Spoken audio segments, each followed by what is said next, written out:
పూరా లోకల్. నమస్తే, welcome to పూరా లోకల్. సిబిఐ అధికారులపై ఎమ్మెల్సీ కవిత సీరియస్ అయ్యారు. సోమవారం సిబిఐ కస్టడీ ముగియడంతో ఆమెను మరోసారి కోర్టు ఎదుట హాజరుపరిచారు. ఈ సందర్భంగా ఇది సిబిఐ కస్టడీ కాదు, బీజేపీ కస్టడీ అని సంచలన వ్యాఖ్యలు చేశారు.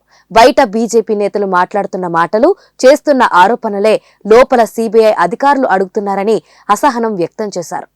2 సంవత్సరాలుగా అడిగిందే అడుగుతున్నారని విమర్శించారు. కొత్త ప్రశ్నలు ఏవి అధికారులు అడగడం లేదని చెప్పారు.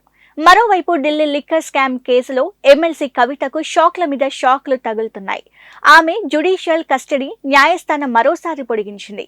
ఈ నెల 23 వరకు కస్టడీని పొడిగిస్తున్నట్లు రౌస్ ఎవెన్యూ కోర్టు వెల్లడించింది. దీంతో ఆమెని పోలీసులు తీహార్ జైలుకి తరలించారు. బయట బీజేపీ వాళ్ళు మాట్లాడేది లోపల సిబిఐ వాళ్ళు కూడా అడుగుతున్నారు. అడిగిందే అడుగుతున్నారు. 2 నెలల నుంచి నథింగ్ న్యూ.